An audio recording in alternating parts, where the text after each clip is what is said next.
안녕하십니까. 뉴스와이드 시작하겠습니다. 예상했던 대로 한덕수 전 총리가 대선 출마를 선언했습니다. 가장 먼저 내세운 건 대통령 임기를 3년으로 단축하고 대선 주자들을 3고 초려해서 거국 통합 내각을 구성하겠다는 것이었습니다. 빅텐트에 첫 포석을 놓은 걸로 보입니다. 그리고 한 전 총리는 곧바로 쪽방촌을 찾았습니다. 여기에는 오세훈 서울시장이 동행했습니다. 왜 같이 갔을까요? 이를 바라보는 김문수, 한동훈 후보는 어떤 생각이 들었을까요? 당장 내일 2명 중 1명이 국민의힘 대선 후보로 선출됐습니다. 또 하나, 어제 대법원의 파기환송이 정치권을 흔들고 있죠. 유죄 취지지만 그대로 출마한다는 이재명 후보. 이 후보에게 어떤 걸림돌이 앞으로 있는지 살펴보도록 하겠습니다. 가장 중요한 건 이런 상황을 바라보는 민심의 흐름이겠죠. 오늘 한 전 총리의 출마 영상 먼저 보시고 바로 시작하겠습니다. 저는 오늘 제21대 대한민국 대통령 선거 출마를 국민 여러분께 말씀드리고자 이 자리에 섰습니다.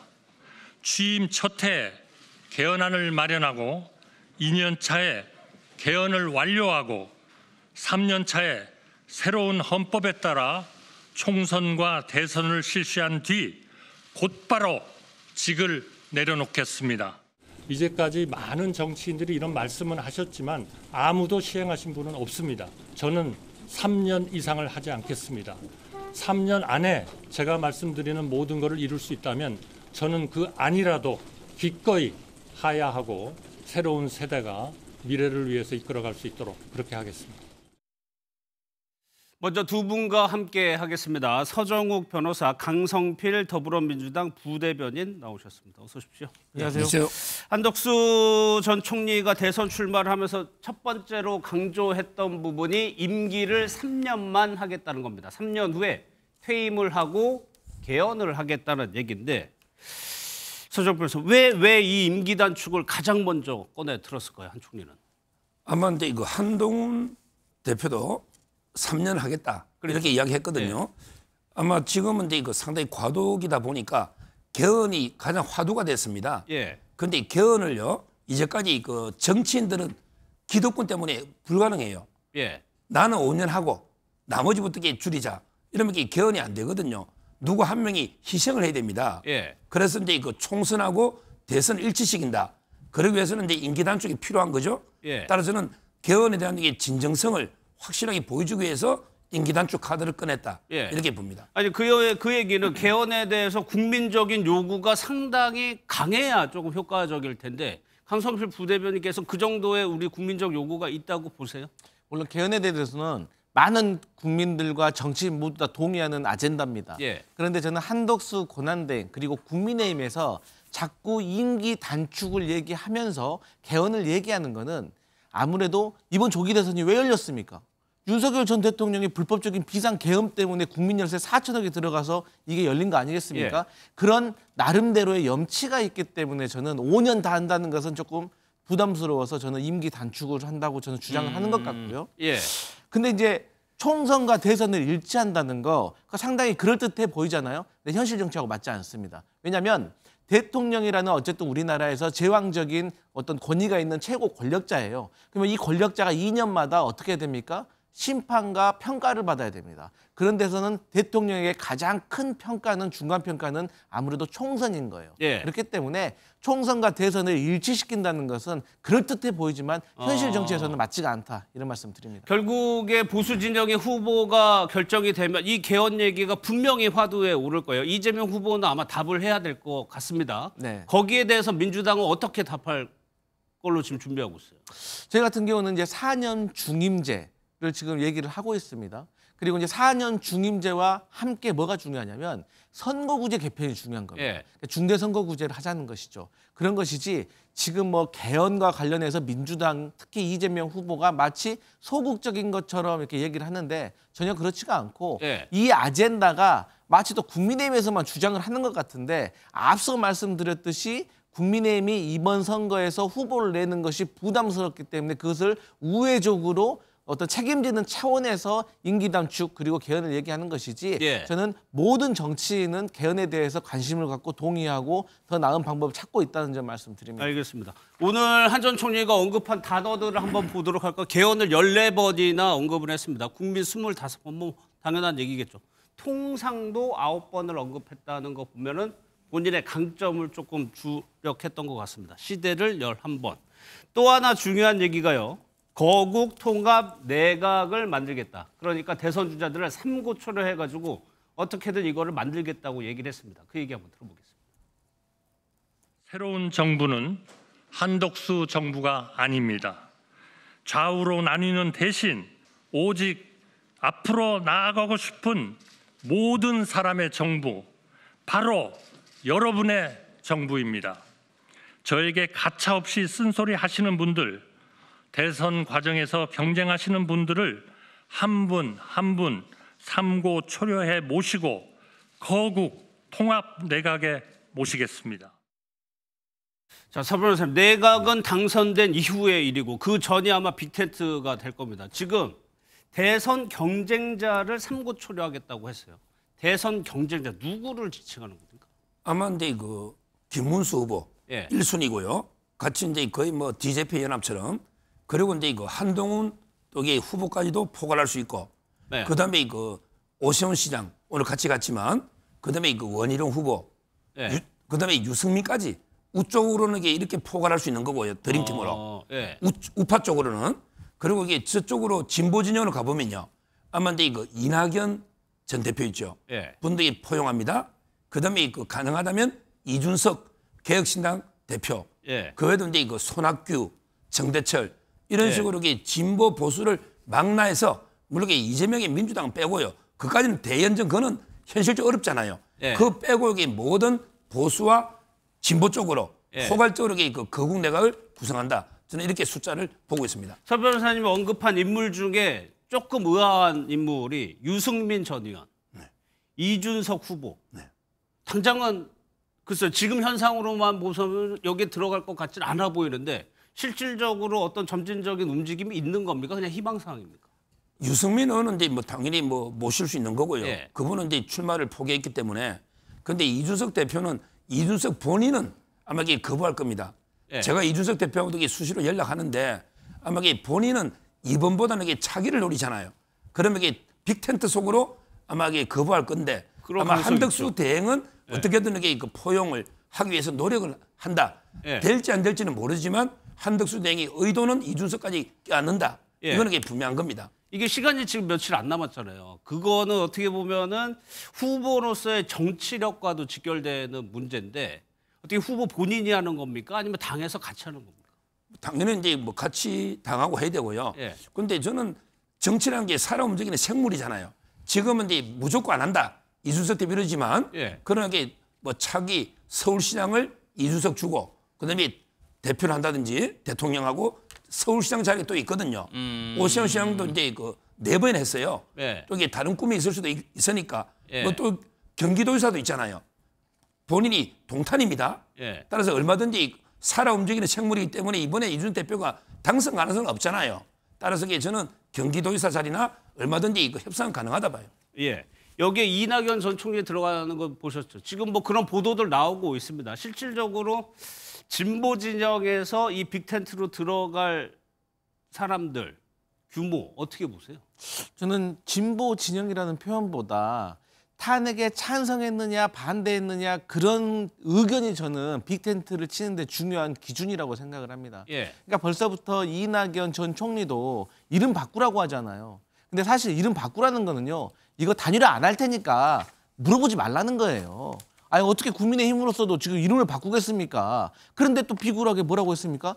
대선 끝나고 생각해 보겠다고 했어요. 그러니 국민의힘 안에서 누가 좋아하겠습니까? 예. 그래서 저는 이낙연 전 총리가 빅텐트 안에 들어가기도 어렵고 사실 서운하게 들릴지 모르겠지만 이낙연 전 총리 빅텐트 들어가도 아무런 영향력이 없다. 오히려 식구만 늘어가지고 분란만 일으킬 것이다. 제가 그렇게 말씀드리고 싶고 예. 일단 한독수 이제 후보라고 불러야 되나요? 이분이 좀 아티스트가 틀린 것 같아요.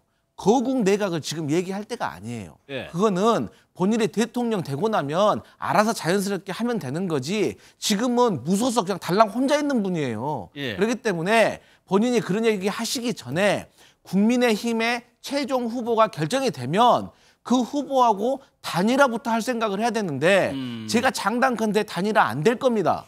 한덕수 후보 지지선언하고 퇴장할 겁니다. 저는 그렇게 생각합니다. 뒤에 한번 그 부분 다시 따져볼게요. 네. 한덕수 전 총리가 출마 선언을 하고 처음으로 만난 정치인이 오세훈 서울시장입니다. 영상 한번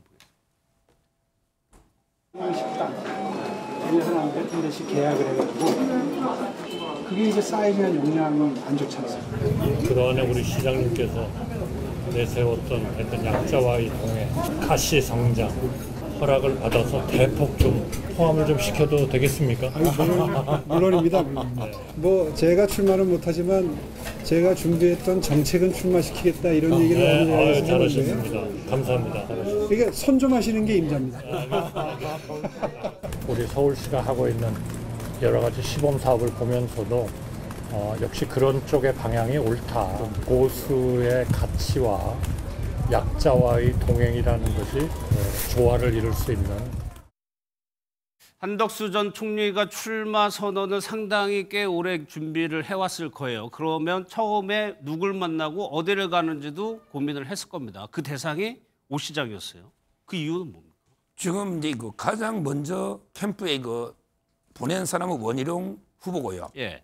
그다음에 그 오세훈 시장의 그 측근들 있잖아요. 정무팀 이분들이 그 원래 한덕수 쪽으로 이미 가 있었어요. 가 있었습니다.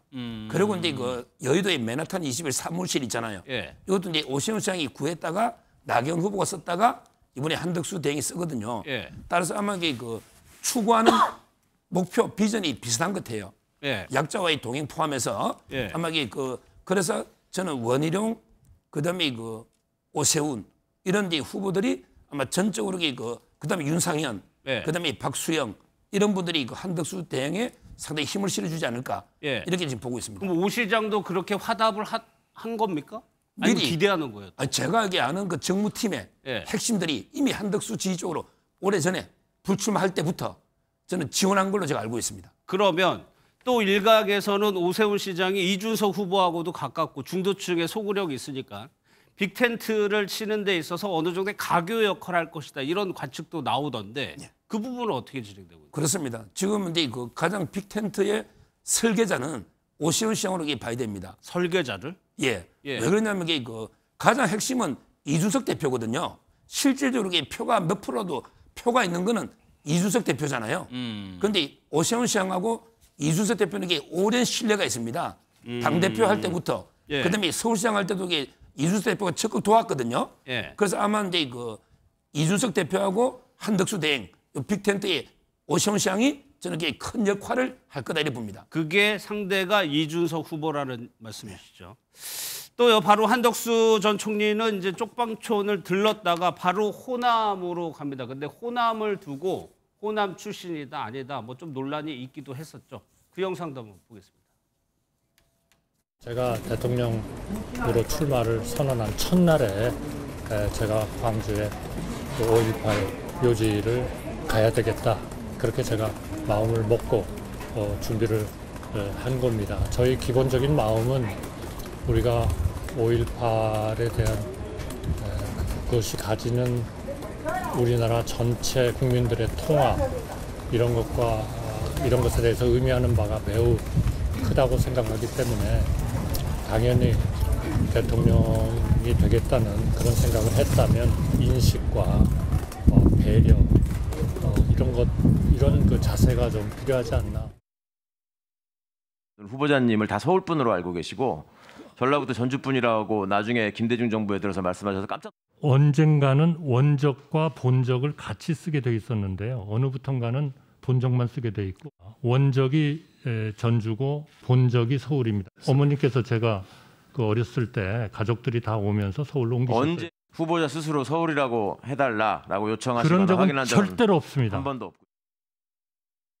오후에는 5.18 묘지를 참배할 예정이 일정이 공지가 됐었는데 강성필 부대변인께서 보시기에는 호남을 또 지방의 첫 일정으로 잡은 이유가 있을 겁니다.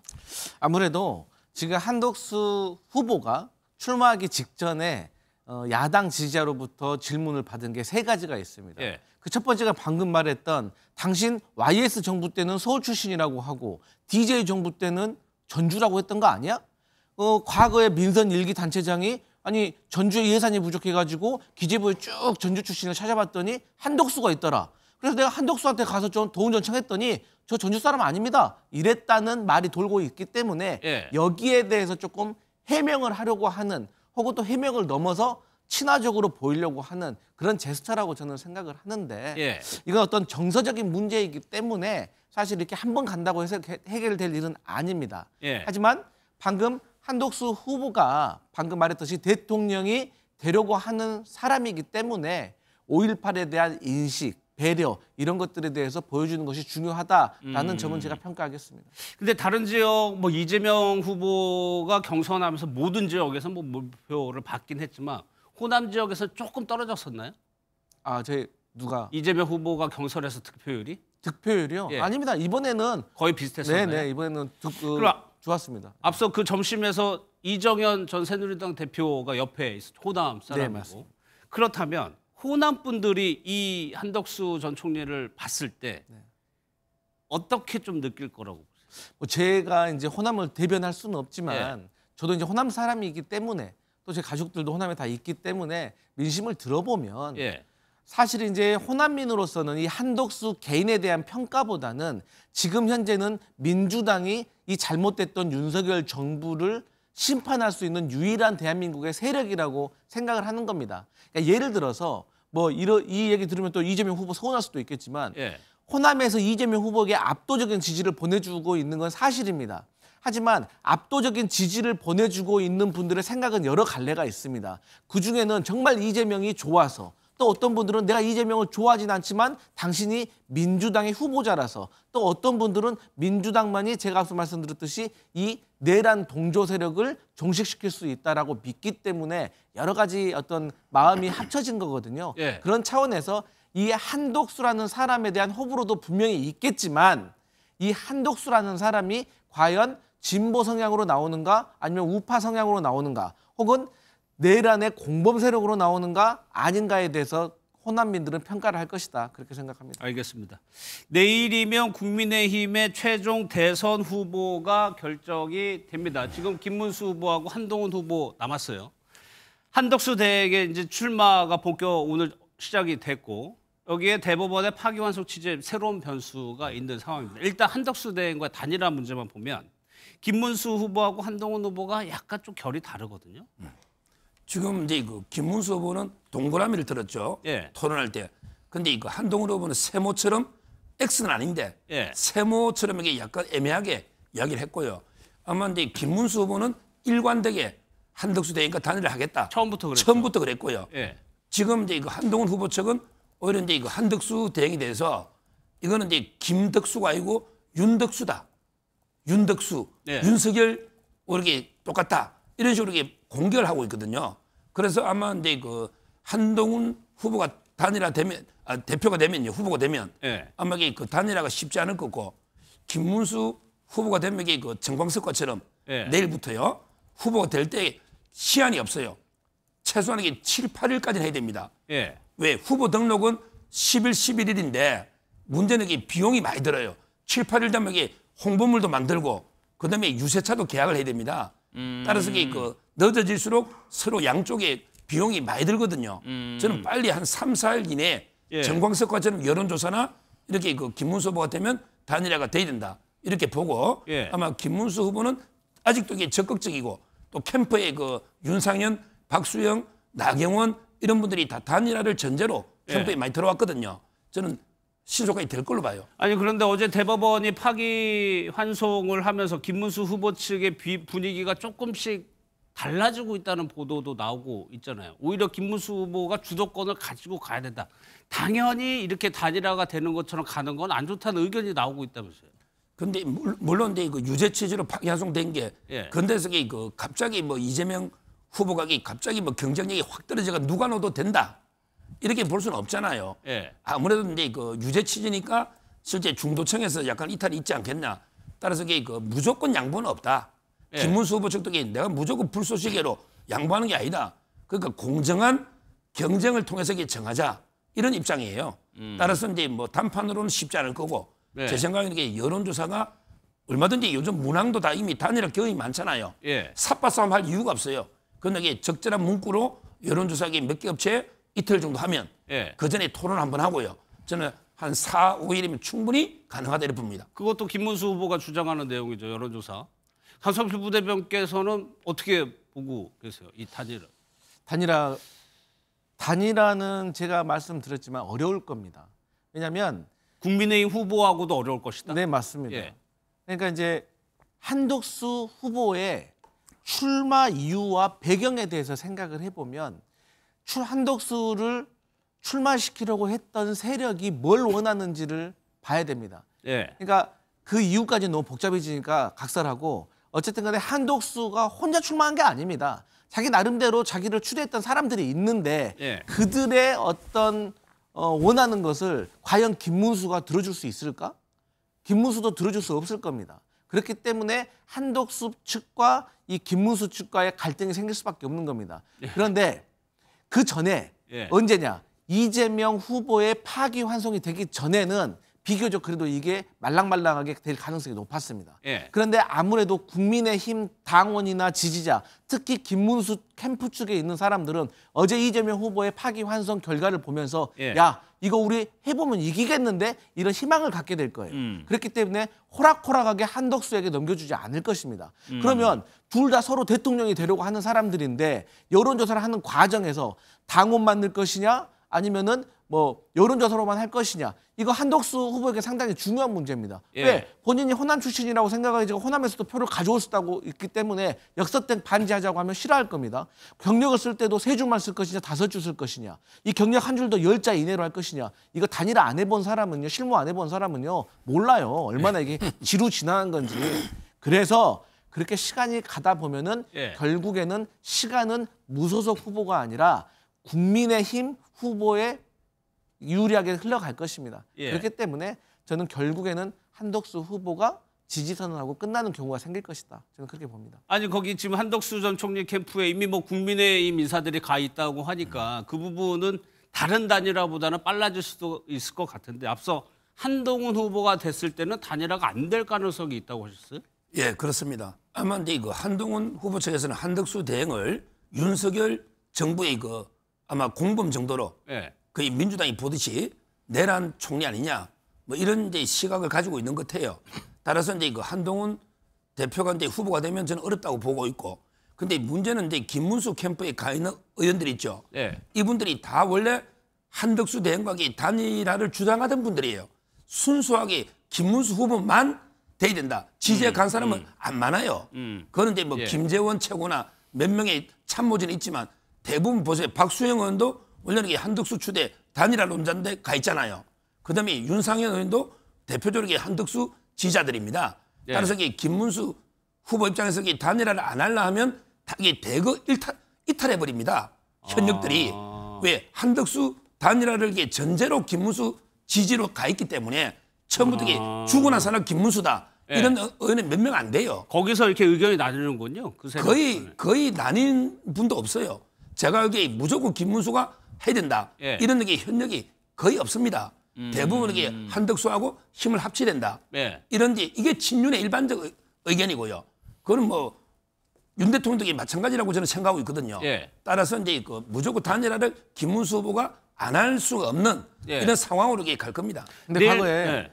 이 지금 한덕수와 김문수 이 두 후보 간의 단일화 사례를 과거 노무현과 정몽준 사례에서 찾고 있잖아요. 근데 이 점을 아셔야 돼요. 과거에도 처음에는 이 정몽준 후보가 훨씬 경쟁력이 있다고 해가지고 민주당 내에서도 사실 노무현 후보보다는 정몽준 후보에게 힘을 실으려고 하는 분위기가 분명히 있었거든요. 네. 그런데 나중에 단일화의 막바지에 가니까 어떤 분위기가 생겼냐면 우리가 그래도 50년 전통의 민주당인데 재벌아들한테 이거 후보 자리 넘겨줘야 돼? 이런 분위기가 생성이 됐다는 거예요.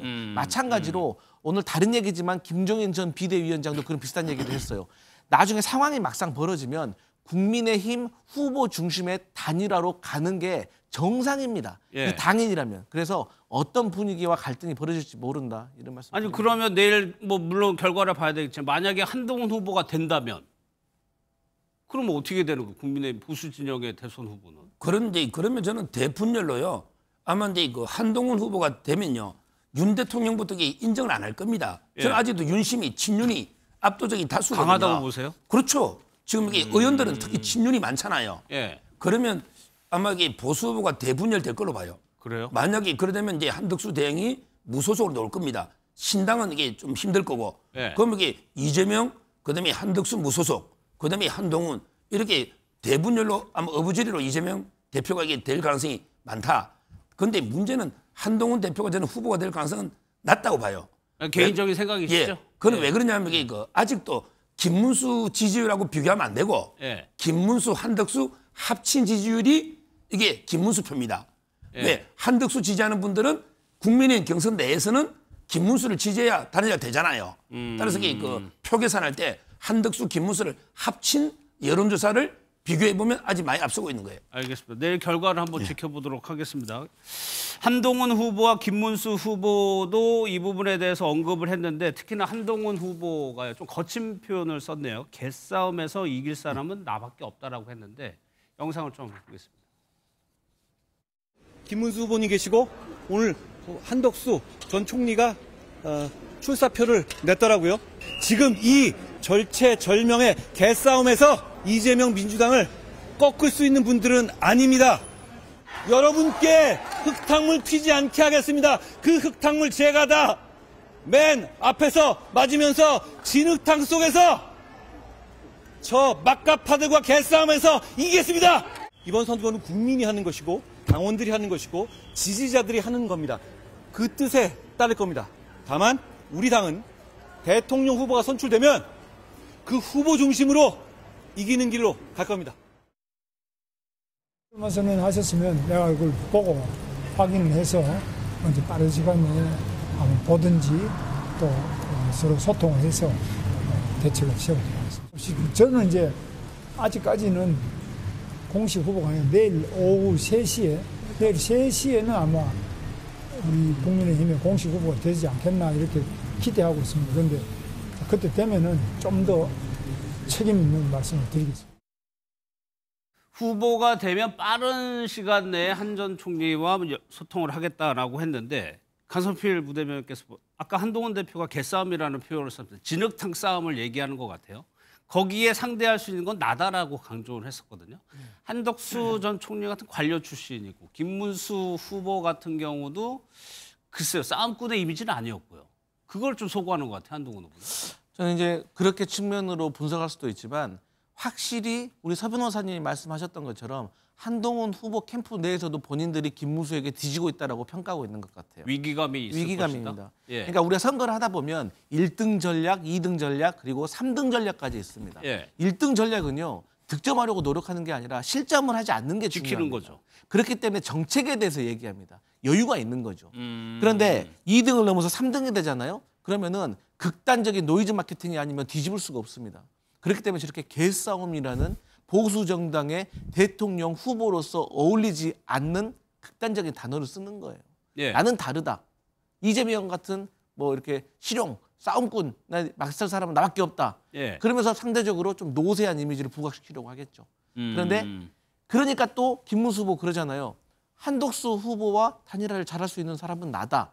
정확히 국민의힘 당원과 지지자들의 니즈를 파악하고 있는 거예요. 그러니까 예. 국민의힘 당원과 지지자들은 한덕수와 국민의힘 최종 후보가 단일화하지 않으면 이 선거 해보나 마나라고 생각하는 거예요. 예. 그렇기 때문에 김문수가 딱히 뭐 하지 않아도 표가 가고 있는 거예요. 근데 한동훈 후보는 그걸 알고 그러는지 모르고 그러는지 모르겠지만 어쨌든 좀 판단 미스인 것 같다. 예. 그렇게 생각합니다. 이 질문은 강성필 부대변인께 드려볼게요. 어제 파기환송으로 인해서 김문수 후보나 한동훈 후보도 그렇고 한덕수 전 총리 측도 그렇고 본인의 공간이 더 넓어졌다고 지금 주장을 하고 있습니다. 네. 그 파기환송이라는 변수가 누구에게 유리하게 작용할 거라고 보세요? 기본적으로 우리가 표로만 계산을 한다고 하면 이재명 후보는 저는 플러스도 없고 마이너스도 없다고 생각합니다. 예. 왜? 분명히 파기환송에 대해서 실망한 중도층 중에서 일부가 이탈할 겁니다. 예. 하지만 대법원의 과도한 대통령 선거에 개입했다라는 이 비판적인 여론이 유입이 될 겁니다. 그래서 이재명 후보는 플러스도 없고 마이너스도 없을 것 같아요. 예. 일단은 그 아젠다로만 한정을 한다면. 하지만 보수 후보들은 분명히 표는 올라갈 겁니다. 왜? 이번 선거에서 무당층이 많잖아요. 무당층은 두 가지로 나누어져요. 하나는 지지 후보 없음, 하나는 지지 후보가 모른다예요. 지지 후보 없으면 중도 보수입니다. 그럴 가능성이 높아요. 이분들이 국민의힘을 지지하는데 이번 비상계엄은 너희들 책임져야 돼 라는 마음이 있기 때문에 국민의힘 표를 못 줍니다.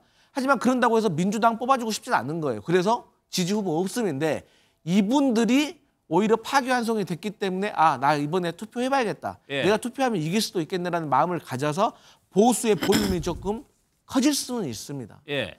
그런데 그렇기 때문에 사실 또 3자 구도에 있는 이준석 후보의 표는 또 줄어들 거예요.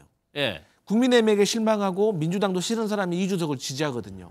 그러면 결국에는 국민의힘 후보가 득을 보는 것은 맞습니다. 하지만 이 득을 두고 두 후보가 지루지난하게 싸울 겁니다. 예. 그래서 결과는 어떻게 될지 두고 보겠습니다. 이 질문에 답을 해주신 건데 서정호 변호사님께도 여쭤볼게요. 지금 파기환송으로 지지층은 더 강하게 결집할 것이다라는 전망에는 동의하시나요, 일단은? 예. 그러면 중도층, 결국 대선 선거는 중도층이 결정하는 거니까 중도층은 어느 쪽에 조금 힘을 실어줄 것이냐?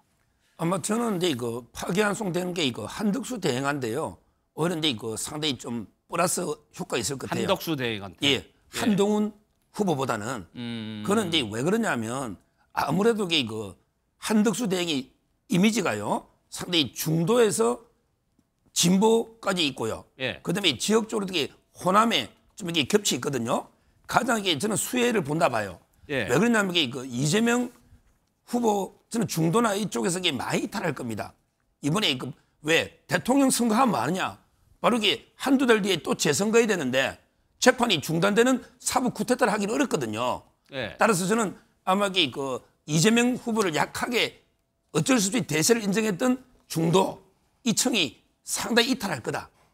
따라서 네. 그 층은 어디로 간다? 한덕수 대행 쪽으로 많이 갈 거로 봐요. 그래서 세 명 한덕수, 김문수, 한동훈 중에서는 이번에 이재명 판결에 대해서 가장 수혜주는 한덕수다. 한덕수 대행이다. 이렇게 저는 봅니다. 실제로 그 중도층이 실제 투표장에 가서 투표까지도 이어질 거라고 보세요? 그럼요. 지금 이제 그 왔다 갔다 하는 서행 보트층이 있잖아요. 예. 이분들이 볼 때는 이게 말이 안 되고 전화비치 10대2잖아요. 이거는 이게 사필 규정의 판결이에요. 예. 우리가 헌재 8대0도 성복이라 했잖아요. 그럼 이게 대법원 10대2는 성복 안 할 수가 없잖아요. 예. 그런데 지금 민주당이 계속 말도 안 되게 재판을 뭐 중단을 시키니 입법을 하니 이런 게 거의 저는 사법 쿠데타적 행위를 하고 있는 거거든요.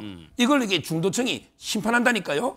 아마 이게 대거 제 개인적으로 한 1000만 표 이상은 이탈하지 않겠나 이렇게 보고 있어요. 또 개인적인 생각이십니다. 그런데 예.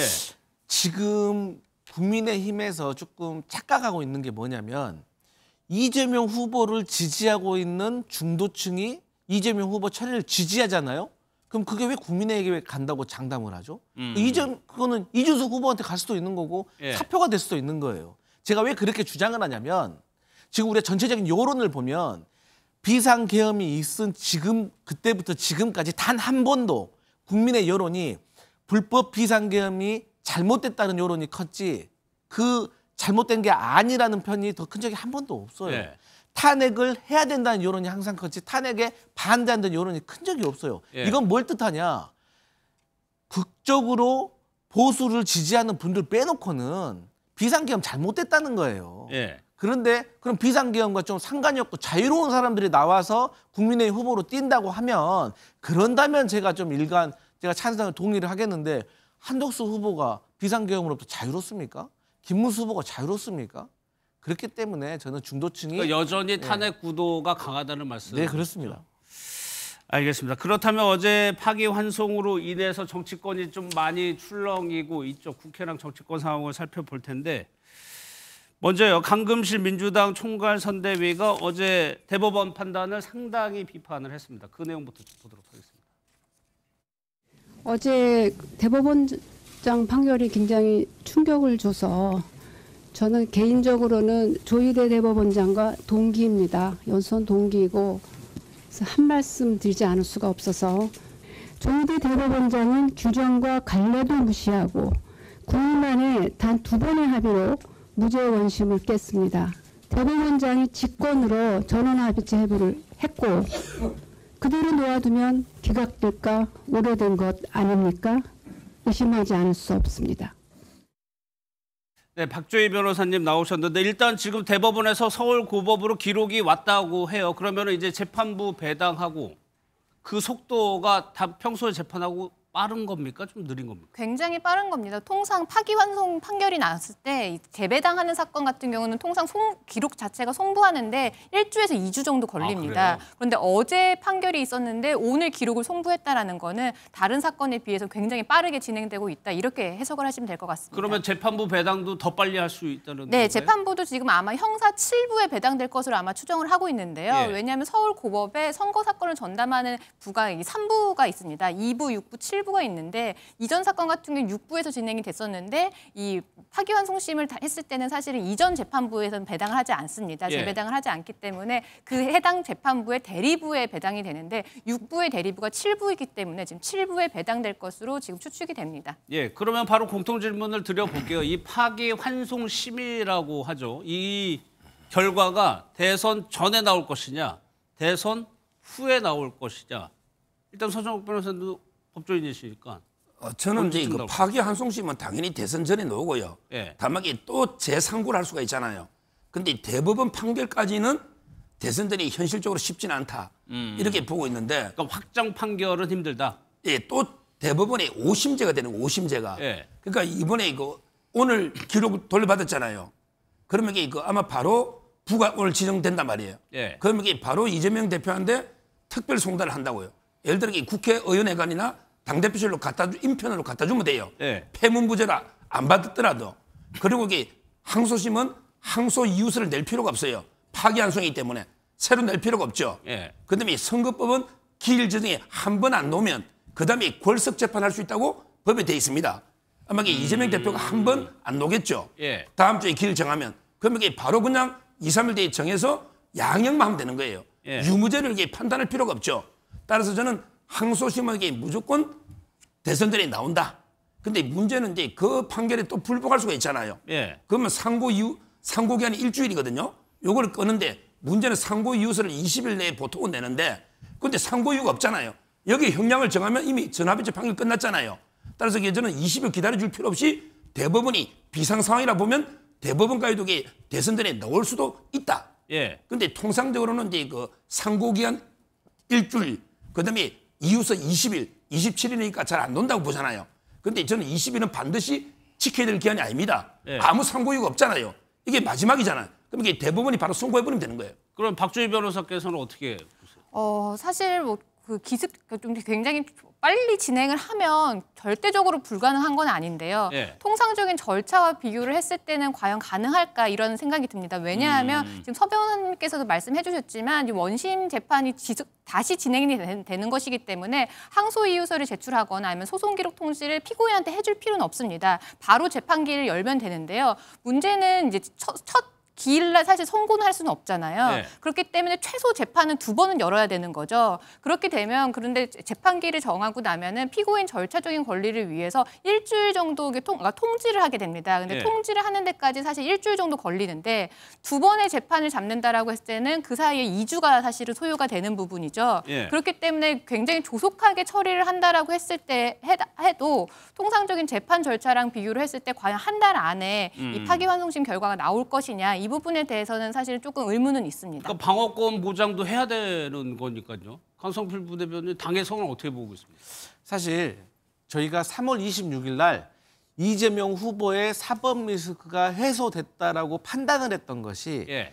이렇게 대법에서 파기환송이 된다고 하더라도 고법으로 돌아가야 되고 고법에서는 또 서면 심리가 아니라 변론을 해야 되기 때문에 시간이 걸리잖아요. 그리고 또 거기서 혹여라도 안 좋은 결과가 나온다고 하더라도 우리가 재상고를 할 수가 있기 때문에 예. 그래서 우리가 물리적으로 대선 전에 이 어떤 사법 리스크가 다 해소됐다라고 판단을 했던 거예요. 그런데 어제 파기환송을 보면서 저희 민주당 내부적으로는 이러한 통산적인 분석이 상당히 나이브한 것이다. 예. 상당히 순진한 생각이다라는 우려가 엄청 커졌습니다. 아, 그래요? 그래서 저는 최악의 경우에 예. 대놓고 대법원이 이렇게 대통령 선거에 개입하고 있기 때문에 정말로 서정우 변호사님 말씀하셨던 것처럼 예. 물리적으로 불가능한 것이 아니라고 하면 무엇이든지 할 수 있는 대법원이다. 그렇기 때문에 저희가 대법원 그 대통령 선거 이전에도 예. 제3국까지도 끝나버릴 수 있는 가능성을 대비해야 된다라는 주장이 당내에 팽배합니다. 최악의 상황까지 가정을 해야 된다. 네. 근데 여기서 출석이나 이제 이재명 후보가 출석을 해야 되는 거죠. 네. 여기서 이른바 지연 작전이라든가 좀 재판을 느리게 하는 방법은 고려 안 하세요? 그러니까 재판을 뭐 느리는 작전을 한다고 하더라도 네. 그것은 그런 것까지 통상적으로 감안을 했을 때 어떻게 30일 만에 이게 대법원에 다시 그 유죄 확정이 되겠냐라는 건데 지금 일간의 보수 뭐 유튜버라든지 보수 측 인사들, 보수 법률가들 또 우리 서정우 변호사님도 방금 말씀하셨잖아요. 네. 이게 뭐 통상적이지는 않지만 물리적으로는 가능하다고 지금 주장을 하잖아요. 그렇기 때문에 저희는 충격적인 거예요. 네. 아니 이 정도 파기환송 그러니까 평의도 한 달에 한 번 열던 것을 한 달에 2번 열어가지고 졸속으로 끝내버리고 그 6만 페이지가 되는 것도 받는지 안 받는지도 모를 만큼 그냥 다 끝내버리는 이 상황에서 예. 우리가 과연 통상적인 사법 절차에 대해서 우리가 의존을 해야 되나? 여기에 대해서 심각한 우려가 있다. 그래서 저희가 저희도 거기에 맞는 대책을 세워야겠다 이런 생각하고 있습니다. 그런 맥락에서 지금 오늘 민주당이 법사위에서 형사소송법 개정안을 상정한 게 그 맥락이라는 말씀이시죠? 저는 개인적으로 그러한 것을 더 뛰어넘는 그 얘기도 이미 지금 이걸 뛰어넘는요? 네, 이 기존에 지금 다 나와 있던 얘기입니다, 사실. 예. 근데 그것도 이제 국민의힘에서는 지금 뭐 김용민 의원이 발의해놨다가 뭐 끌고 있다가 국회에서 잡고 있다가 대통령이 바뀌면 예. 그때 이제 뭐 거부권을 행사하지 않아서 이게 통과될 것이다라는 것이 일반적인 거거든요. 근데 저희도 어쨌든 간에 그 모든 가능성을 다 열어놓고 저희가 한번 생각을 하고 있습니다. 알겠습니다. 그러면 오늘 법사위에서의 형사소송법 개정안을 상정을 하고 논의를 하고 있는 상황인 것 같습니다. 그 영상 한번 보고 이어가겠습니다. 형사소송법 일부 개정 법률안은 우리 위원회의 의결로 상정하고자 하는데 이의 없으십니까? 재석 위원 총 14인 중 찬성 9인, 반대 5인으로 가결됐음을 선포합니다. 이렇게 특정한 후보를 위해서 법률까지 개정하는 것이야말로 이거 북한의 김정은 체제나 볼 수 있는 거 아닌가요? 이 개정안 내용은 박주희 변호사님이 좀 설명을 해주세요. 대통령이 되면 이 재판 절차가 중단시키겠다는 겁니까? 어떤 내용입니까? 네, 지금 사실 문제되고 있는 것 중에 하나가 이 헌법에 있는 대통령의 불소추 특권이거든요. 근데 거기에 소추에는 기소만 해석이 되는 거냐, 포함이 되는 거냐, 아니면 기소와 재판 절차까지 모두 포함이 되는 거냐, 이 부분이 논란이 있는데 이걸 정리하겠다라고 지금 형사소송법을 개정을 하겠다라는 겁니다. 예. 아예 형사소송법에 이 현직 대통령에 대해서는 이 재판 절차를 중지하겠다는 규정을 중지한다는 규정을 넣어서 예. 지금 논란을 해소하겠다라는 거고요. 두 번째는 허위사실 공표죄 부분에 대해서도 지금 삭제를 하겠다라는 사실은 입장이라서 지금 형사소송법 오늘 이 개정안 발의된 거 포함해서 아마 허위사실 공표죄 부분에 대해서 또 개정안이 발의하지 않을까 그렇게 예상이 됩니다. 예. 재직 동안에는 재판이 정지가 되고 허위 사실을 명확히 공표죄를 삭제하고 이런 개정안들을 이제 추진하고 있는 상황인데 만약에 지금 민주당에서는 네. 실제로 형사소송법 개정안을 본회의 통과시키겠다는 의지가 강한 겁니까? 네, 저희는 그런 의지가 그럼 강한 시점은 언제쯤이에요? 그 시점에 대해서는 현실적으로 가능한지에 대해서 방법론에 대해서 좀 고민을 해봐야 됩니다. 예. 그러니까 이제 어쨌든 대통령 권한대행이 국회에서 우리가 지난 윤석열 정부 3년 동안 봤지만 저희가 국회에서 통과시키면 뭐합니까? 다 거부권으로 막혀버리잖아요. 그렇기 때문에 저희가 이 거부권을 상쇄할 수 있는 방법이 무엇인지에 대해서 현실적으로 좀 고민을 해야 되는데 예. 사실 저 법안을 국회에 통과시키기 전에 공직선거법 264조에 보면 당해 선거에 무효형을 받으면 벌금 100만 원 이상을 받으면은 그것은 당해 선거에 해당이 된다라는 조항이 있습니다. 그 말은 무슨 말이냐? 과거 2010년도에 화성시장 사례가 있어요. 예. 이 화성시장이 2010년도에 시장직에 당선이 됩니다. 그런데 공직선거법 허위사실 유포로 이제 재판을 받게 되는 거죠. 근데 본인의 초선 재임 기간 4년 동안에 이 재판이 안 끝났어요. 그러니까 피선거권이 있는 거예요. 예. 그래서 2014년도에 재선에 도전합니다. 당선이 또 됩니다. 그런데 재임 기간 중에 첫 번째 재임이었던 2010년도에 공직선거법이 당선 무효형이 나온 거예요. 예. 그렇다고 하면 이분이 2014년도 재선 기간인데도 불구하고 그만둬야 되는 겁니까? 아닙니다. 지금도 시장직을 유지하고 있습니다. 예. 그렇게 따져본다면 이재명 후보도 지난 대선에 있었던 일이고 지난 대선에 한해서 당선 무효형이 나온다고 하면 예. 그게 피선거권을 가지고 있는 상태에서 대선에 출마해서 대통령이 됐다면 그것은 과거의 일이기 때문에 대통령직을 계속 수행할 수 있다는 게 공직선거법 264조의 내용이거든요. 예. 그리고 이걸 따지지 않... 짧게. 그렇게 이제 뭐 입법권을 행사한다고 그런 이유로 해가지고 할 수가 있겠지만 혹시 당에서 역풍 우려하는 목소리는 없습니까? 그러니까 저희가 고민하고 있는 거예요. 네. 그러니까 이러한 부분을 추진하기 전에 국민적인 정서도 저희가 한번 점검을 해야 될 필요가 있지만 제가 앞서서 말했잖아요. 예. 근데 웃긴 게 뭡니까? 대법원은 이렇게 졸속으로 이재명 후보에 대한 파기환송을 내리면서 국민 정서 감안했을까요? 역풍 생각했을까요? 저는 안 했다고 생각해요. 왠지 아세요? 그만큼 간절하면 그렇게 되는 겁니다. 그렇기 때문에 그럼에도 불구하고 저희는 정치 집단이기 때문에 과연 이렇게 우리가 행동을 했을 때 국민들이 이해를 해 주실까? 말씀하신 것처럼 역풍이 불까에 대해서는 좀 고민하고 있는 단계입니다. 그럼 또 하나가 지금 박 변호사님 뭐가 있냐면 돈 문제가 있다고 하는데 유죄가 확정이 되면 당 차원에서 대선 비용을 전액 반환해야 된다. 이 금액이 400억이 넘어요. 네, 맞습니다. 지금 사실은 우리나라는 선거공영제라고 해서 선거와 관련된 비용 같은 경우 국가에서 보전을 해주거든요. 그런데 이게 만약에 공직선거법에서 당선 무효형이 나오면 그 해당 선거에서 들어갔던 선거 보전금 같은 경우를 반환하도록 규정이 되어 있습니다. 그게 지금 민주당이 지난 대선에 받았던 이 보전금이 434억 원입니다. 그래서 이 부분에 대해서 이재명 후보가 이 당선 무효형이 확정이 된다라고 하면 민주당 입장에서는 434억 원을 지금 토해내야 되는 상황이거든요. 근데 이 규정에 대해서는 작년에 헌법재판소에서 위헌 심판이 있었는데 합법하다, 합헌이다라는 확인이 있었기 때문에 사실은 이 부분 같은 경우는 민주당에서 당선 무효형이 나오면 430억 원을 반환해야 될 수밖에 없는 상황이기 때문에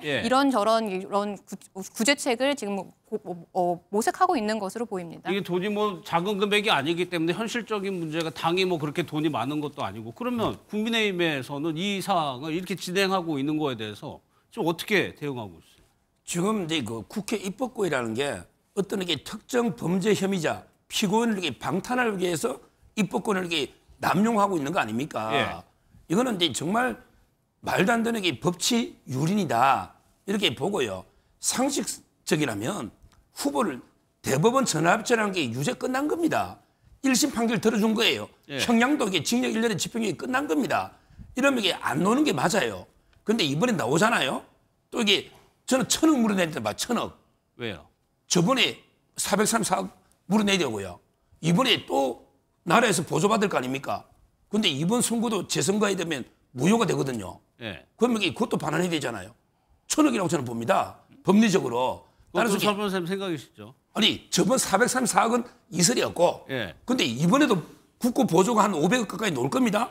근데 결과적으로 부적격자가 피선거권이 없는 사람이 나온 거 아닙니까? 따라서 저는 지금이라도 후보를 왜 대법원에서 5월 1일 했겠습니까? 10일이면 후보 교체하는 시간 충분하거든요. 끝까지 고집을 피워서 막 날짜 싸움하듯이 재판 중단하고 뭐 별의별 벌 만들어서 이래 하면요. 국민들이 어떻게 보겠습니까? 지금이라도 후보 바꾸는 게 맞아요.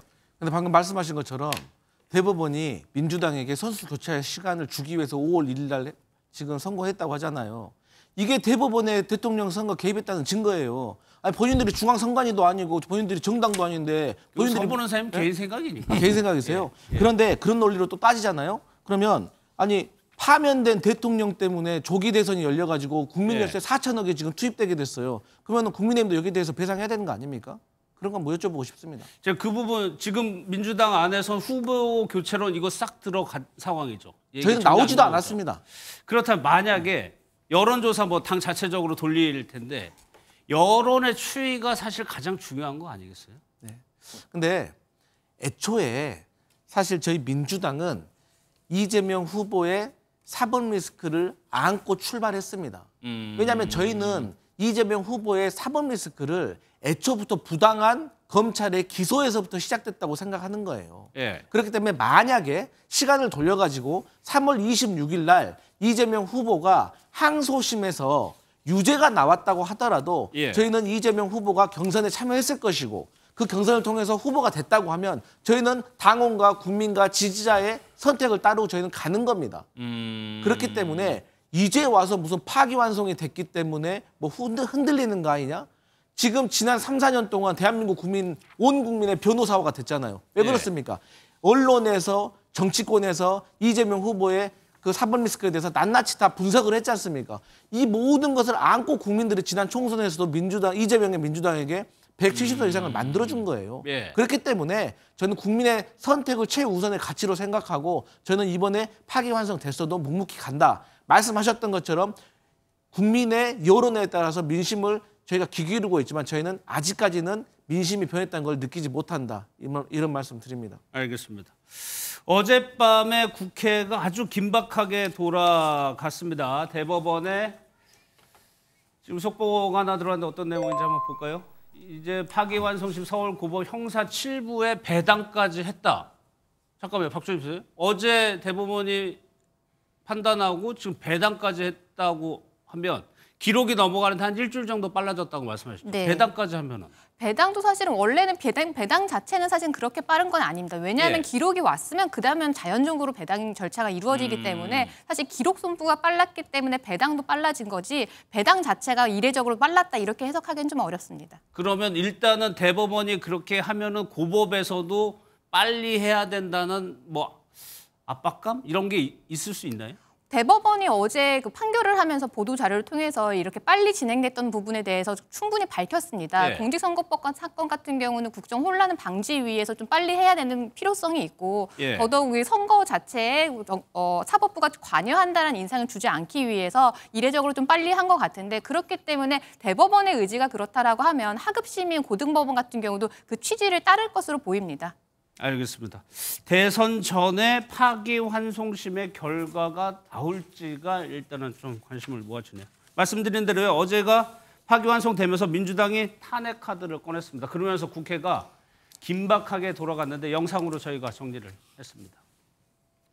기획재정부 장관 최상목 탄핵소추 사건 조사 결과보고서 채택의 건을 상정하겠습니다. 적당히 하십시오. 나라는 돌아가야 되지 않겠습니까?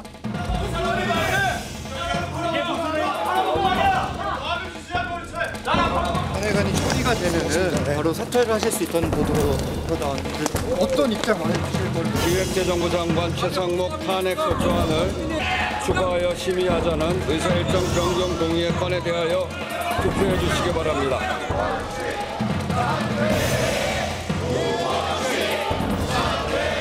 기획재정부 장관 최상목 면직이 통지되었습니다.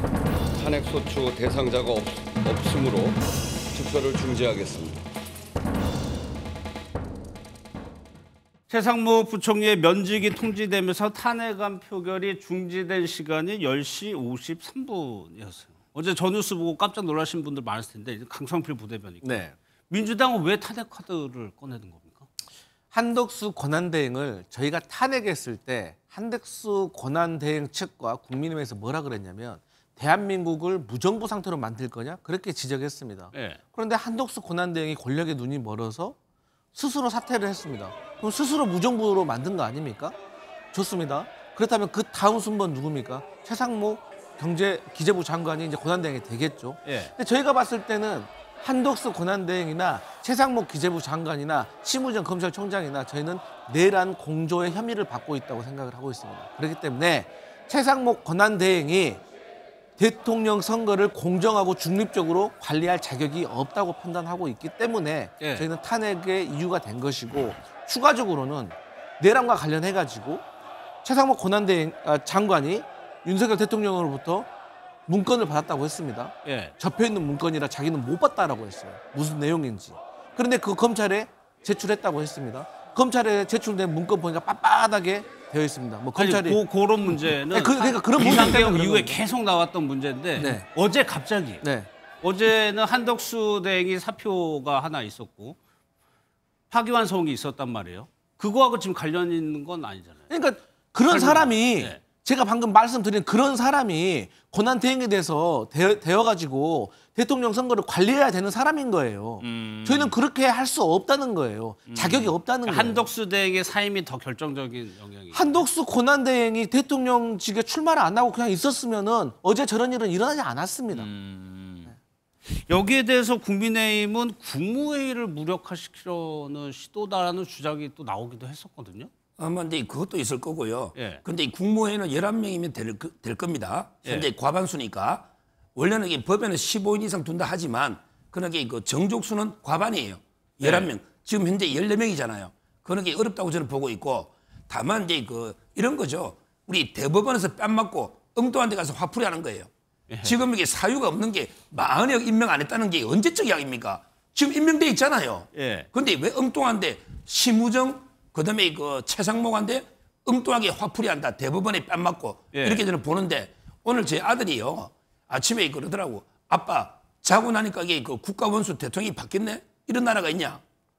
대통령입니다. 국가원수입니다. 네. 이거 이렇게 하룻밤에 자고 나니까 대통령이 바뀌어 있는 거예요. 이런 나라가 없습니다. 국가원수를 과반으로 탄핵하는 헌재 결정이 있지만 예. 이거는 저는 정족수도 큰 문제가 있고요. 이런 식으로 그 대통령 권한 대행을 이렇게 가볍게 탄핵하는 화풀이로 이게 탄핵 중독적이에요.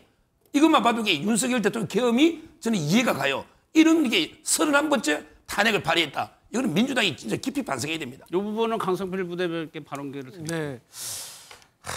왜 탄핵했습니까? 제가 자꾸 말씀드리잖아요. 한덕수 권한대행이 저 자리 지키고 있었으면 탄핵 안 했을 겁니다.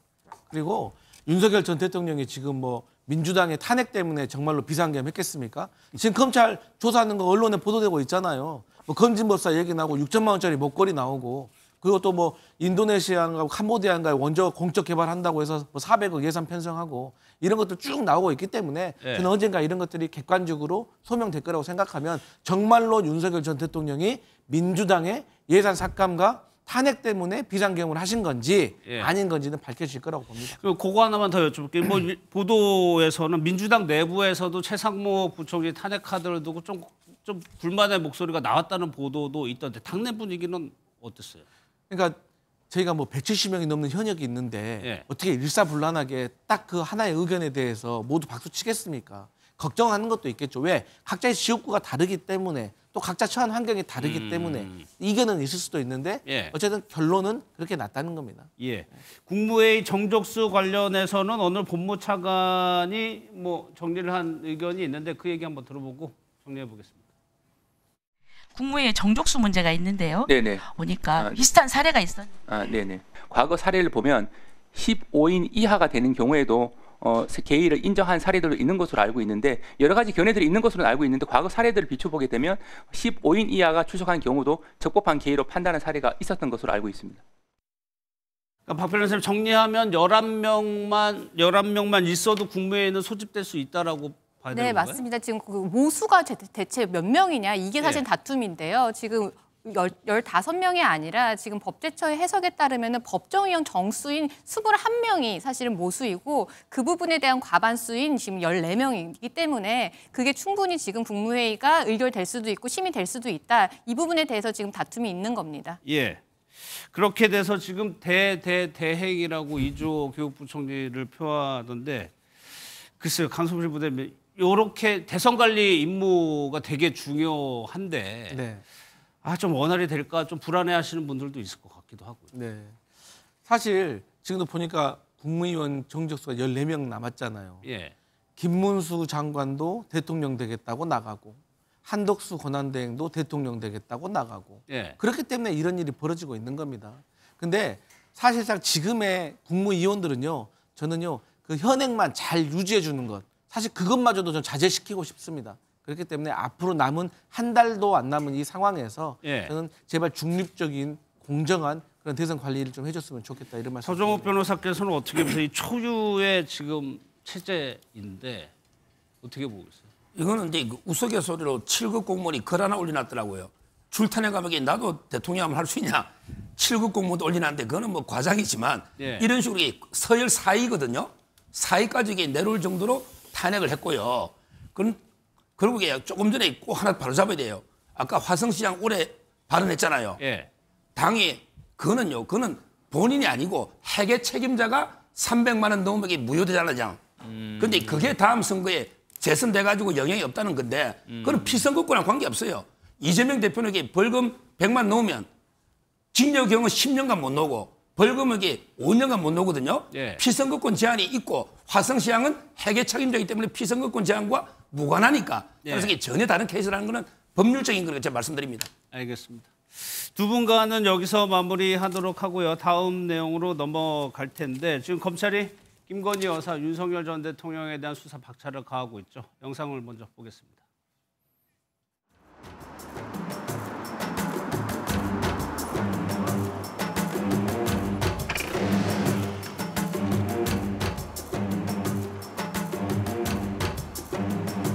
제가 3월 22일에 개선을 됐습니다.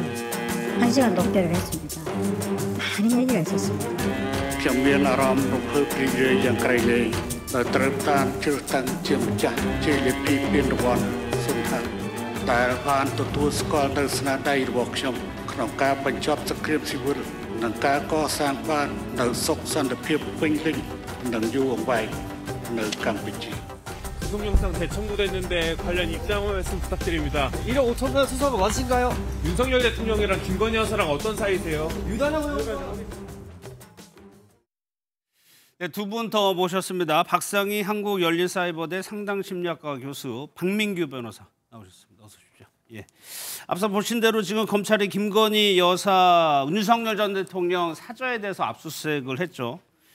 목걸이 등은 확보하지 못했지만 휴대전화는 확보했다는 좀 보도가 나오고 있는데 박 변호사님, 휴대전화도 중요하긴 하지만 지금 이 사건에서는 그 고가의 목걸이 그걸 확보하는 것이 좀 중요하지 않았을까요? 네, 맞습니다. 금품을 사실 주고받은 정황에 이런 혐의에 있어서는 사실 그 해당 금품 물건이 사실 굉장히 중요한데요. 그래서 사실은 압수수색 영장에는 목걸이와 명품, 가방, 인삼주 등 100개 정도의 물건이 적시가 되어 있었는데 그 무엇도 사실은 확보하지 못했고 휴대전화 2대와 그리고 메모장에 대해서만 지금 압수수색한 것으로 밝혀졌습니다. 예. 지금 압수물 확보한 내역을 보면은 일단 여기 휴대전화가 있는데 이 휴대전화가요, 뭐 김건희 여사가 오래전부터 써왔던 휴대전화가 아니고 하나는 개통한 지 한 20일 된 신형기기, 그리고 다른 거는 공기계라는 건데 박민규 변호사, 글쎄요. 이 휴대전화를 가지고 의미 있는 뭐 수사 단서, 근거를 찾을 수 있을까 좀 의문이 들긴 하는데. 예, 맞습니다. 사실 그 공기계 2대도 그 김건희 여사가 과거 자신이 운영하던 사업체 전시 공간에서 음악을 트는 용도로 사용한 공기계라고 해서 유의미한 자료는 없을 것 같고요.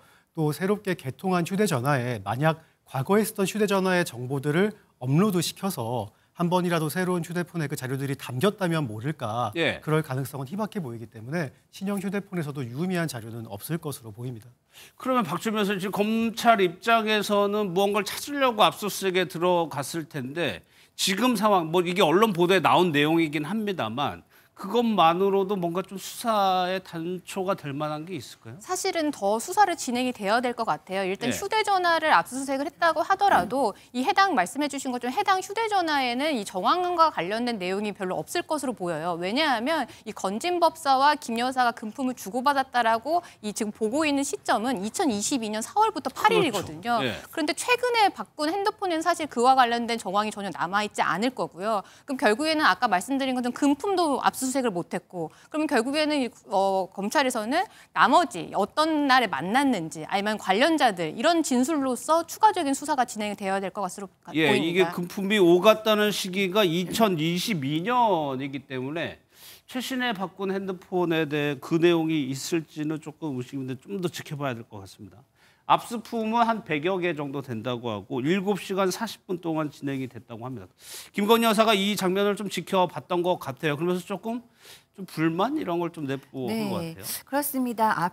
압수수색이 오전 8시부터 시작이 돼서 오후 3시 40분쯤 끝났대요. 그러니까 7시간 40분 정도 진행이 된 건데 거기에 맨 처음에 이제 구속영장에 이렇게 제시되어 있던 압수품 굉장히 많다고 합니다. 목걸이, 뭐 가방, 인삼주 이런 거는 물론 코바나 컨텐츠 회계 자료, USB 카메라, 차용증, 계약서, 장부, 김 여사 일기장까지 써 있었대요. 일기장까지요? 네. 그런데 이 압수수색하는 거를 소파에서 일단 윤석열 전 대통령이 보다가 빨리 하고 나가라라고 얘기를 했고요. 예. 또 압수품을 보는 김건희 여사도 너무한다라고 하소연을 했다고 전해지고 있습니다.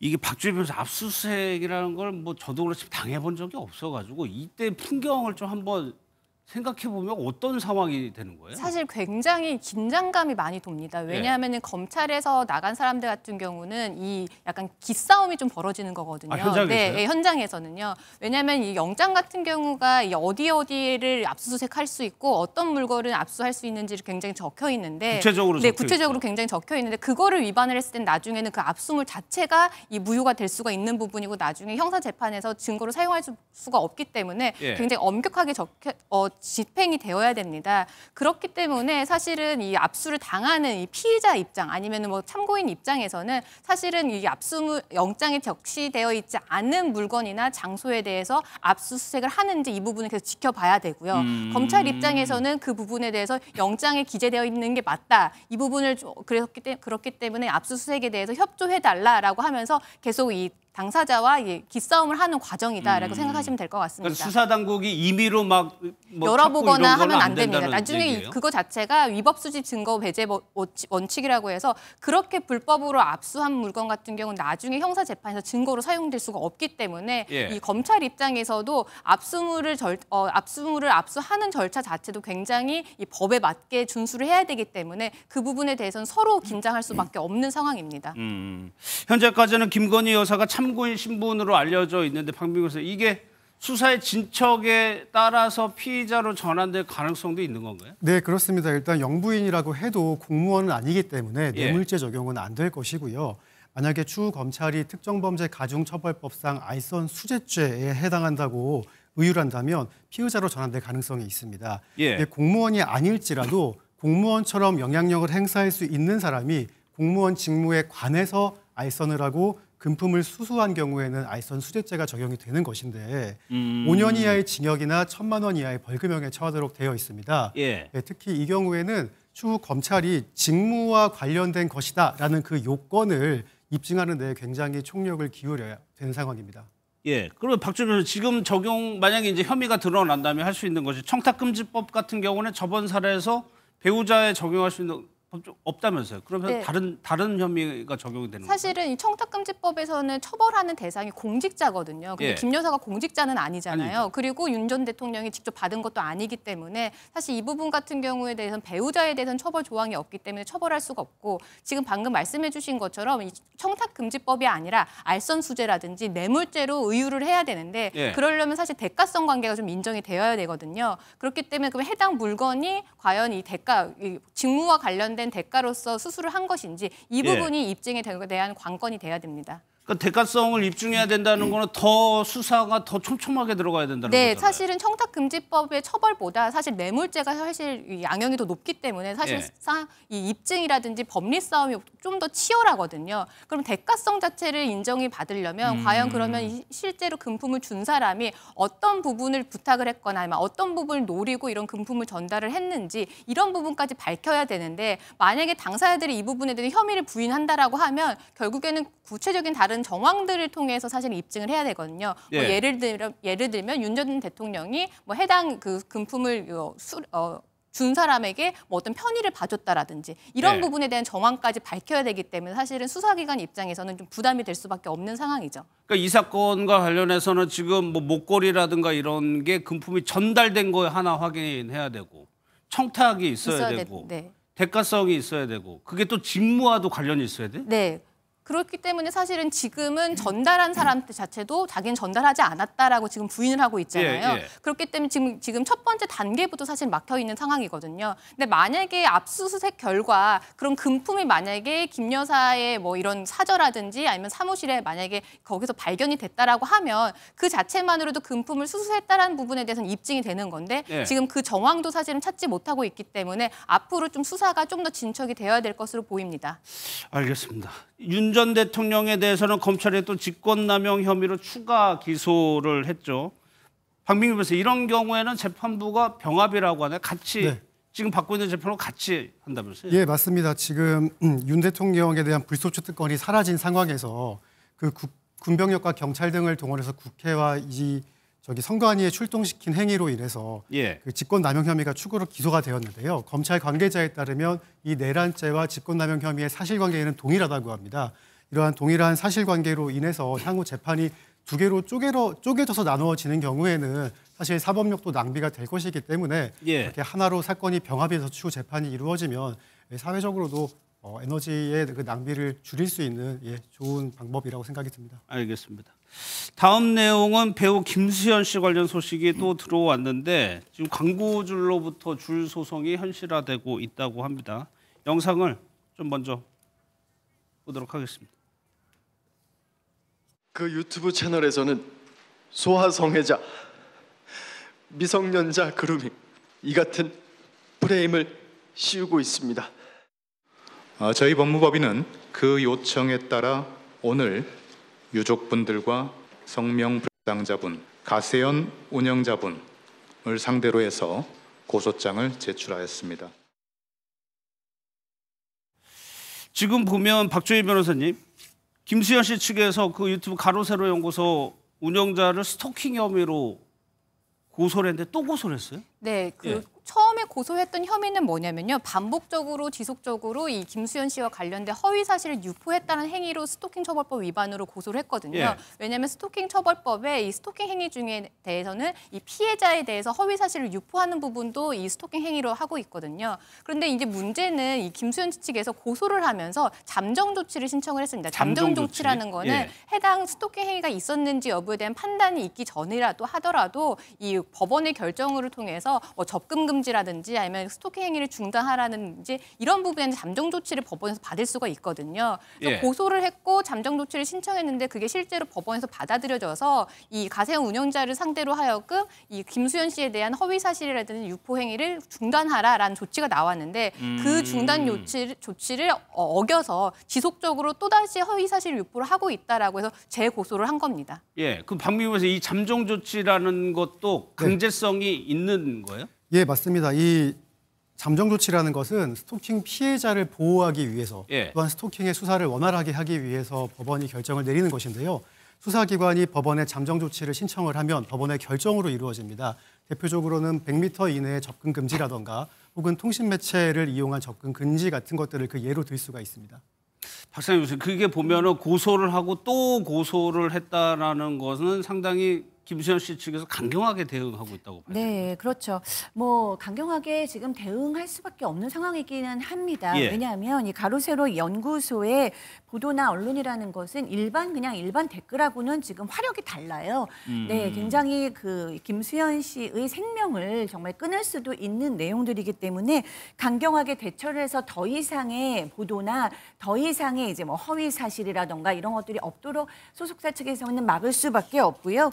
그리고 이렇게 함으로써 나는 절대로 그런 일을 하지 않았다라는 메시지를 대중과 광고주들에게 김수현 씨가 알리는 거죠. 그러면 김수현 씨 측에서 얼마나 강경하게 대처하느냐를 보면서 사실 광고주들은 어떻게 해야 되나 추이를 지켜볼 수 있잖아요. 그래서 김수현 씨 쪽에서는 광고주들과 대중의 마음을 위해서라도 강경하게 대처할 수밖에 없는 상황으로 보입니다. 이런 배경은 저희가 뒤에서 다시 한번 볼 텐데 또 하나요. 좀 논란이 이렇게 좀 많이 일고 있음에도 불구하고 뭐 이렇게 배우들 랭킹 순위를 보면 여전히 김수현 씨가 위쪽에 위치하고 있더라고요. 네, 그렇습니다. 스타 랭킹이라고 자신이 가장 좋아하는 스타를 투표해서 순위를 결정하는 랭킹 투표가 있는데 김수현 씨가 작년에는 7위까지 떨어졌었거든요. 올해 초에도. 네, 그랬는데 이번에 4월 24일부터 5월 1일까지 중에 다시 3위로 올라갔어요.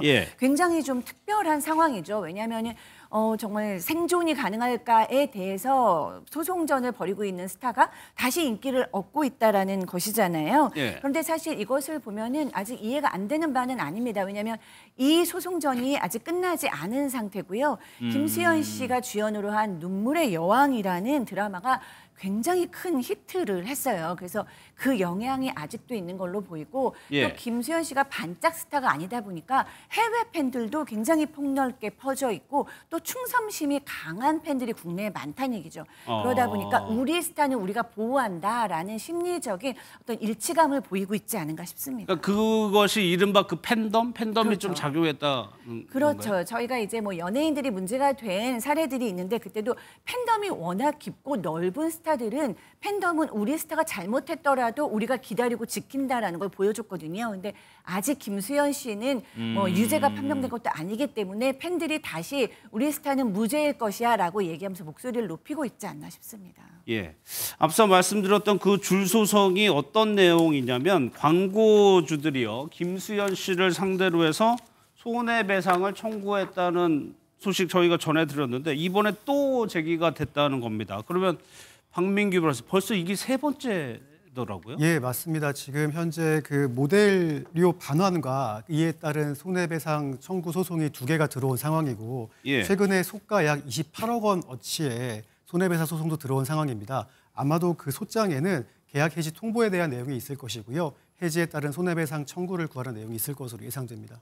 예. 근데 박주희 변호사 이 금액만 보더라도 지금 일반인들에게 굉장히 큰 금액 30억, 28억 이렇게 되는 건데 이런 거를 만약에 김수현 씨 측에서 다 물어줘야 되는 겁니까? 사실 광고 모델 계약을 할 때 위약금 규정이 보통 그 모델료에서 2배에서 3배거든요. 예. 그런데 김수현 씨 같은 경우는 보통 모델료가 10억 정도 상당이라고 하니까 3배 정도 위약금으로 청구한 것으로 보이는데요. 근데 사실 김수현 씨 입장에는 또 억울할 수 있겠죠. 아직 그런 게 논란 자체가 사실인지 거짓인지에 대한 판단이 나오지 않았는데 그렇죠. 예. 이런 소송을 당한 거에 대해서 좀 억울할 수도 있는데 저도 그 광고주와 모델 사이에 위약금 관련된 소송을 많이 진행해봐서 예. 아는데 광고주들 같은 경우는 사실 이렇게 광고비를 거액의 광고비를 주고 모델을 고용하는 이유가 결국에는 그 해당 모델의 이미지를 보고 사실은 광고 계약을 하는 거거든요. 예. 그를 통해서 본인들 회사에 대한 매출을 올리고 회사의 이미지까지 좋게 하기 위해서 광고 모델을 선임을 하는 건데 그런데 사실은 이게 사실관계가 밝혀지기 전이라고 하더라도 지금 김수현 씨 이미지 같은 경우는 굉장히 많이 하락을 했거든요.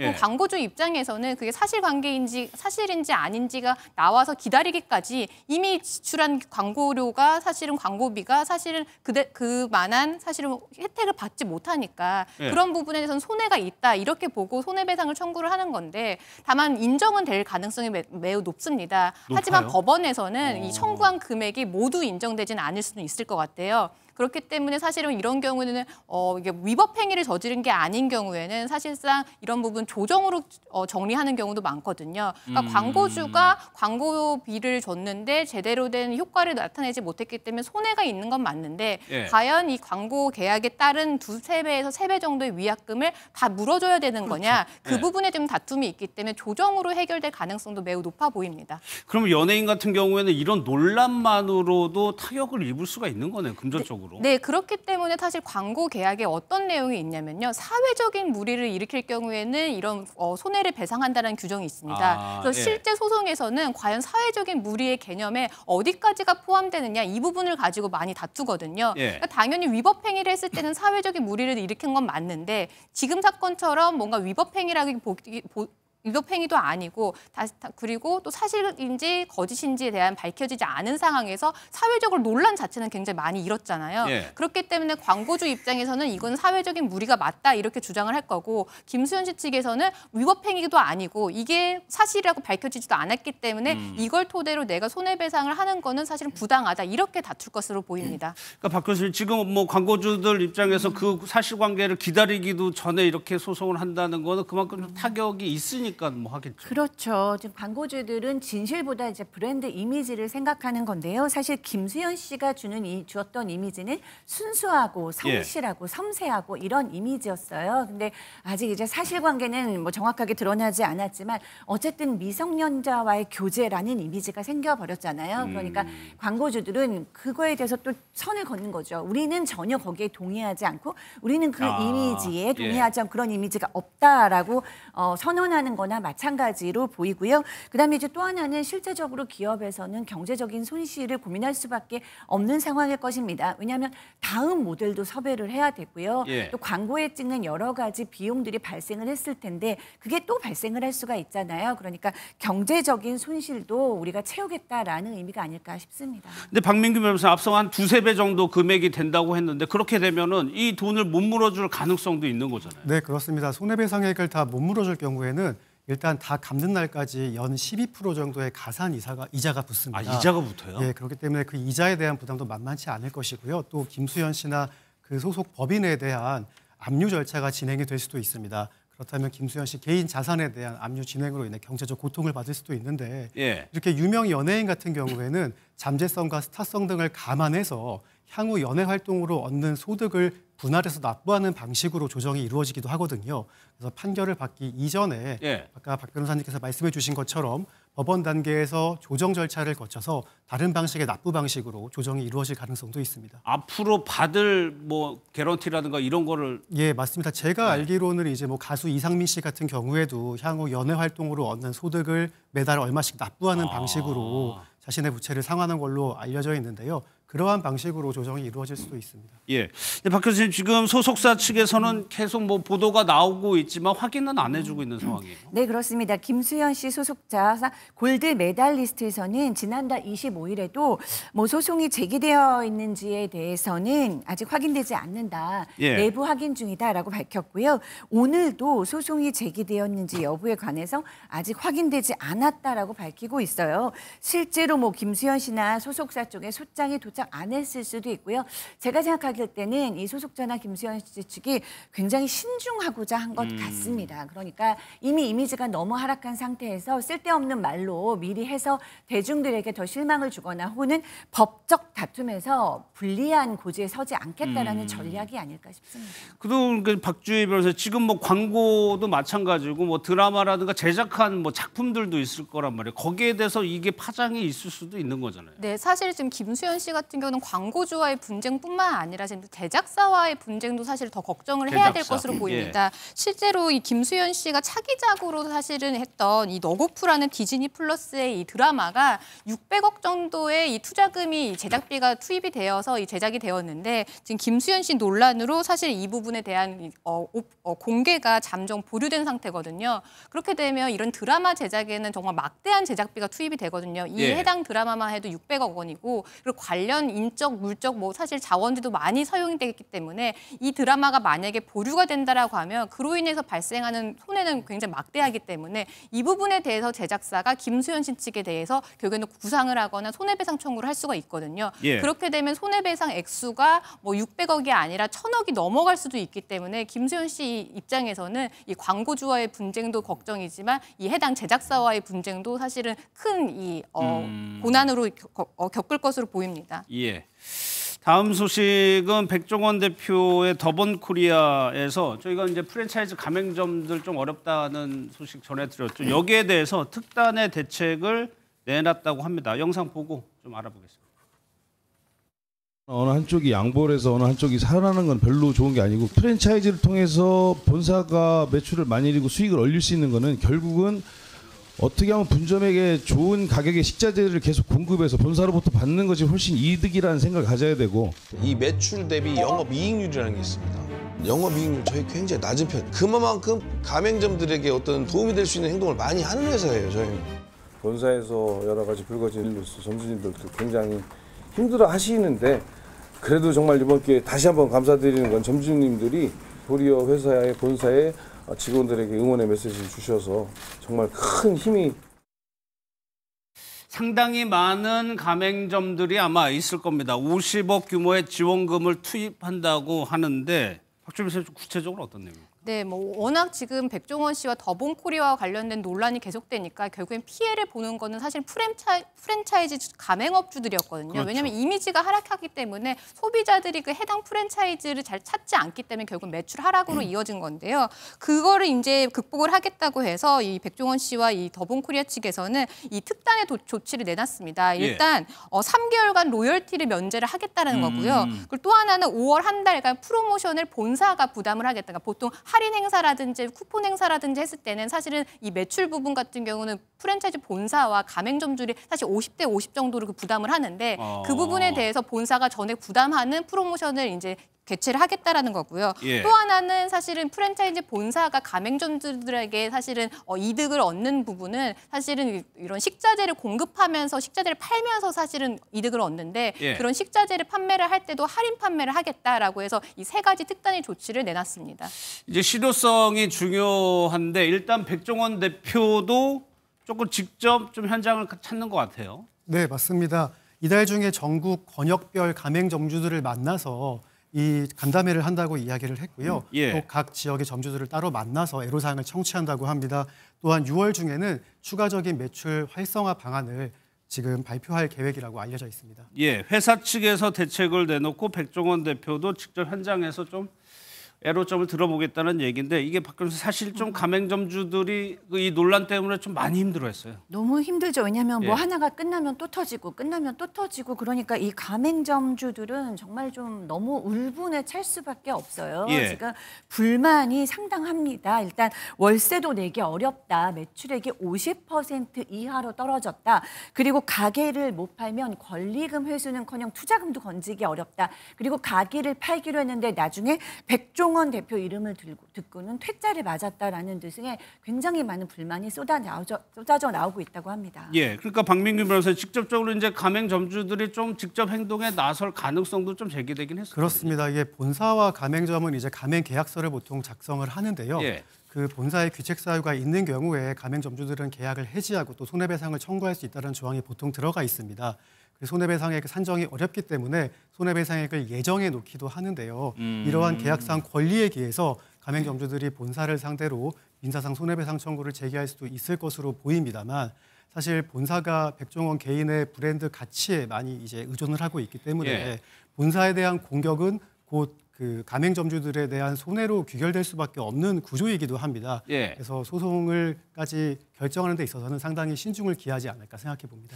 박 교수님, 뭐 회사도 대책을 내놨다는 거는 조금 위기감이 좀 있다 이렇게 해석을 해야 되겠네요. 네, 저는 위기감이 아주 심각할 거라고 생각합니다. 예. 생존을 걱정해야 되는 정도라고 생각을 하는데 사실 가맹점이 유지하지 못하면 본사가 어떻게 유지가 되겠어요. 게다가 지금 뭐 자영업자들이 기본적으로 모두가 힘든데 거기에 백종원 대표가 오너 리스크가 있으면서 가맹점 주들이 너무 힘든 상황에서 가맹점 주들을 좀 달래고 실질적인 이득을 줄 수 있는 행동을 해야 되는 상황인 거죠. 예. 그래야 상생할 수 있고 충성도도 유지할 수가 있잖아요. 거기에도 더해서 이렇게 우리는 가맹점주들을 위해서 이런 노력을 하고 있다라는 것을 국민들에게 보여줌으로써 본인의 도덕성이라든가 예. 리더십을 좀 보여주고 싶었던 것이 아닌가 싶습니다. 예, 물론 백종원 대표가 이제 현장에 찾고 뭐 직접 얘기를 들어본다고 하지만 초반에 저희가 아까 그 대책의 규모를 한 50억 원 정도라고 말씀을 드렸는데 이 정도로 될까 싶기도 하고 실효성은 좀 어떨까요? 글쎄요, 그리고 50억 원이라는 걸 또 실제로 가맹점주들한테 주는 게 아니라 내놓은 세 가지 대책의 경제적 가치를 환산했을 때 사실 50억 그렇겠죠. 원 상당의 지원책이라고 예. 하는 건데요.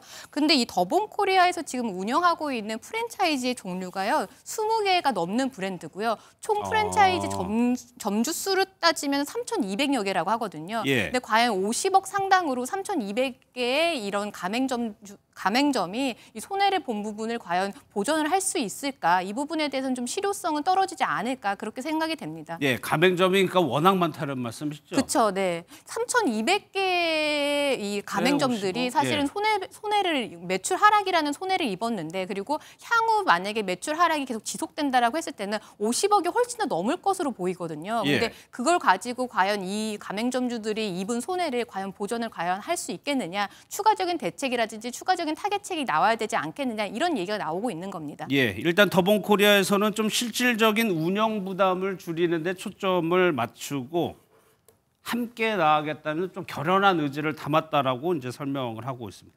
근데 박민규 변호사, 그럼에도 불구하고 요즘에는 뭐 계속 좀 논란이 나오는 것 같아요. 예, 맞습니다. 안타깝게도 최근에 송파구에서 열렸던 한 축제에서 예. 그 더본코리아가 안전검사를 받지 않은 미인증 조리기구를 사용했다는 의혹을 지금 받고 있습니다. 이에 관해 서울식품공사 관계자는 관련 조치를 취하기 위해 법률 자문을 받고 있다고 밝혀왔습니다. 예. 그러니까 안전검사를 안 받은 미인증 조리구기를 사용했다는 좀 논란인데, 그러니까 위생 이 식품안전관련법인가요? 이런 것들이 있는 거죠, 거기? 예, 맞습니다. 예. 그러한 관련 법규를 지금 위반한 것으로 의혹을 받고 있는데요. 사실 재료와 조리도구의 어떤 위생에 관련된 문제는 음식의 맛보다 더 중요한 문제라고 생각이 듭니다. 예. 이 경찰이 향후 이에 대해 수사에 나설지는 모르겠으나 식품업계 전반의 그 안전에 대한 경각심을 갖게 되는 계기가 될 것으로도 생각이 됩니다. 예, 본격적인 수사는 아직 진행되지 않은 상황이긴 하지만은 고발건은 접수가 됐다. 박 교수님, 아까 대책을 내놓기는 했지만 좀 이것만으로는 좀 부족하다는 생각도 들고요. 네, 백종원 대표가 워낙에 국민적인 사랑을 크게 받았기 예. 때문에 아마도 그 책임감도 더 클 수밖에 없는 상황입니다. 대중들이 백종원 대표를 좋아한 것은 그의 진솔함과 솔직함 이런 것들이 굉장히 중요했다고 생각하는데 지금 그렇죠. 보여주는 이미지는 이거와는 너무도 반대되는 행보들이 있었기 때문에 배신감이 큰 상태에서 어떻게 국민적인 신뢰를 회복할 것이냐가 큰 숙제로 남아있을 것 같아요. 일단은 대중들과 그리고 가맹점과 소통을 이어가야 될 것 같고요. 예. 무엇보다도 투명하고 윤리성 있는 기업 방식을 보여줘야 될 것 같습니다. 원가라던가 함량이라던가 원산지라던가 마진 구조 등 우리 대중들이 이해할 수 있는 것들이 발표돼야 할 것 같고요. 감사기구 등도 활성화할 필요가 있지 않을까 싶습니다. 알겠습니다.